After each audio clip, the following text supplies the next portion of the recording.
Dr. Guala, yeah, and you are not badass beat. Keep on going till you hit the spot. Whoa, I'm a big bag hunter with the bow. She got a big bed, dump her, drop it low. Mama called me and she.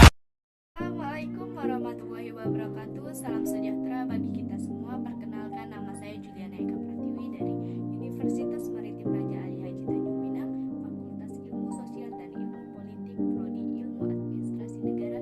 Pada kesempatan kali ini, saya akan menjelaskan materi yang bertema Tools of Public Administration. Guna memenuhi tugas ilmu administrasi negara, dosen pengampu ilmu administrasi negara adalah Bapak Agus Hendrayani. Public administration adalah alat dalam administrasi.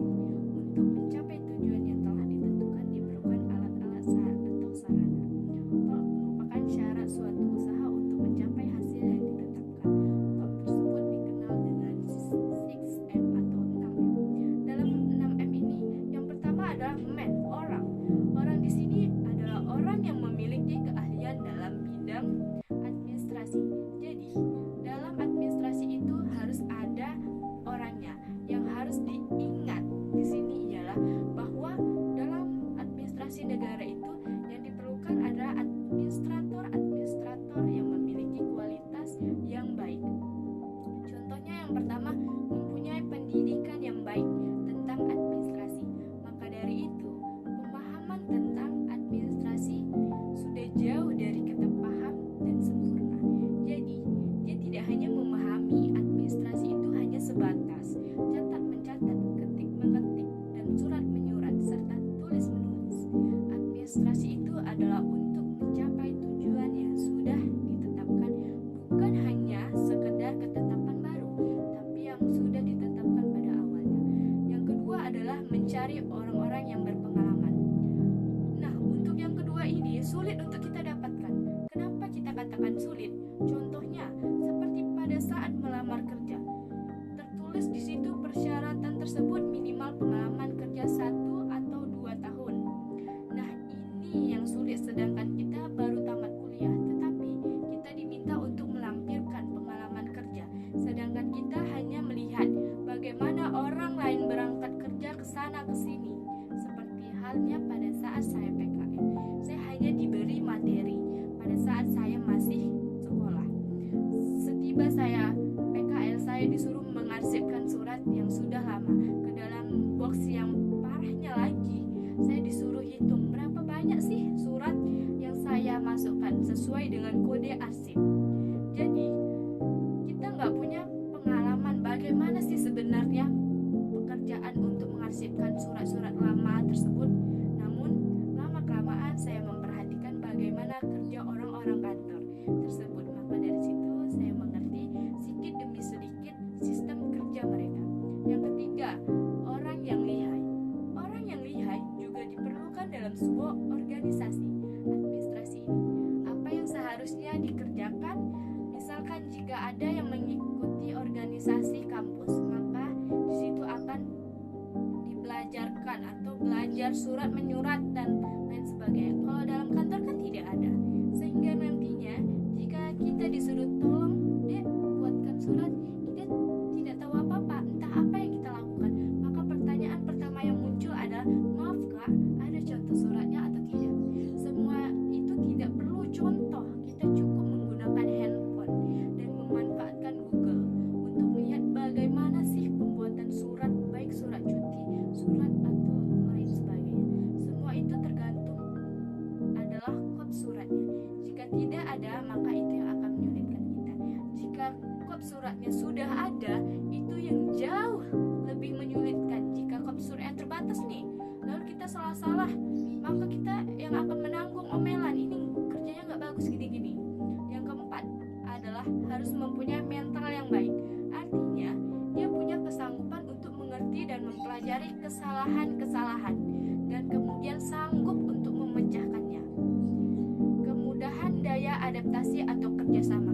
Contoh, jika kita ke suatu daerah dan bergabung bersama orang-orang yang berbeda, maka kan kita butuh adanya beradaptasi, baik sama seseorang maupun dari lingkungan sekitar. Nah, apalagi di lingkungan kantor, baru masuk nih. Nah, di sini kita perlu ada yang menyapa, kenalan, beradaptasi beradaptasi lah pokoknya. Jangan kita sekali-sekali merasa hebat mentang-mentang lulusan IPK 4, jangan sombong dan kemudian disuruh buat surat atau pekerjaan kecil saja kita tidak sanggup, tidak bisa, maka akan disepelekan. Ini yang katanya IPK 4, lulusan terbaik, namun tidak bisa apa-apa dan diiming-imingi yang tidak-tidak, dan kita langsung down.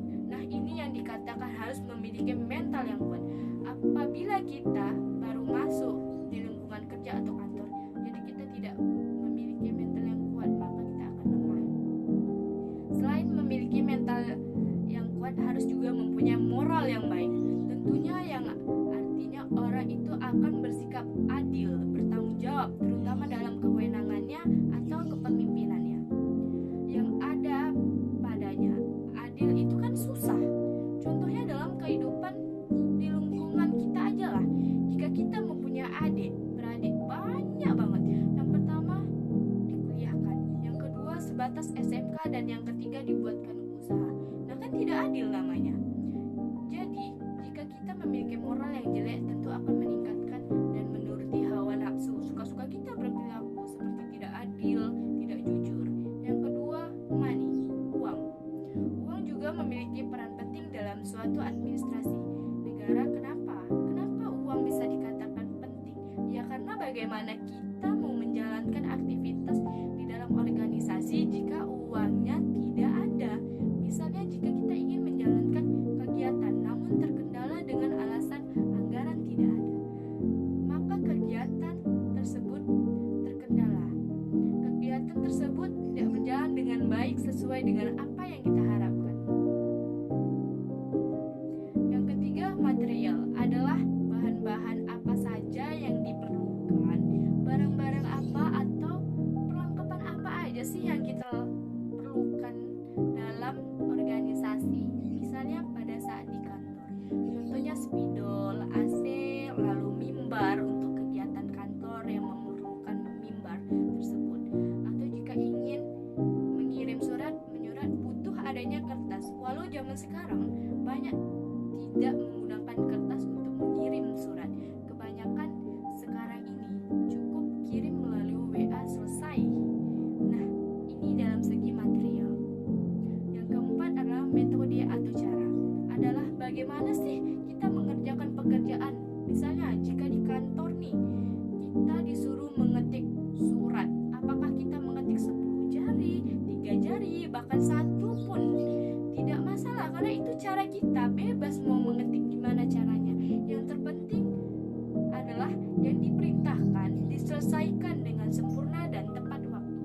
Apapun kerjaannya dan bagaimanapun kita menyelesaikannya, itu adalah cara kita. Nah, itu untuk metode dalam organisasi. Dan yang kelima adalah mesin. Mesin dalam organisasi juga perlu. Mesin yang perlu termasuklah laptop, komputer, kan itu termasuk mesin.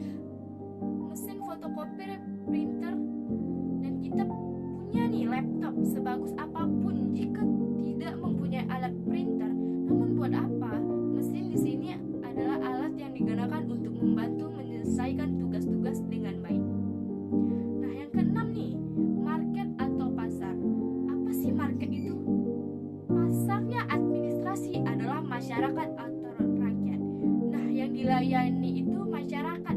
Yang menjadi pusat pasarnya organisasi itu adalah rakyat atau masyarakat. Bagaimana aparatur negara memberikan pelayanan yang sebaik-baiknya kepada masyarakat atau rakyat yang tidak terbelit-belit tentunya dan tidak ada kesulitan yang dilakukan. Kalau itu semua terjadi, maka pelayanan tersebut tidak disiplin, sesat dan tidak baik. Jika pelayanan tidak baik, maka akan menimbulkan masyarakat malas nih mengurus sesuatu lah pokoknya. Hal ini dikatakan tidak ada organisasi yang baik dalam administrasi. Nah, jadi pelayanan lambat, terbelit-belit, bisa jadi itu tidak ada administrasi negaranya. Jadi dari keenam sarana ini, maka hal yang paling penting ada di dalam suatu organisasi itu adalah orang atau manusia. Karena yang membuat organisasi itu kan manusia, yang membuat administrasi juga manusia. Jika tidak ada manusia di situ negara, maka tidak suatu administrasi atau organisasi. Syarat adanya suatu negara itu karena ada manusia dan wilayahnya. Jika artinya kita manusia adalah yang paling utama, karena untuk mencapai tidaknya tujuan suatu negara itu harus adanya manusia. Yang menentukan tujuan negara itu kan manusia juga. Contohnya di suatu kantor, jika ada mesin fotokopi, jika tidak ada manusianya, bagaimana mesin fotokopi itu bisa mengoperasikan?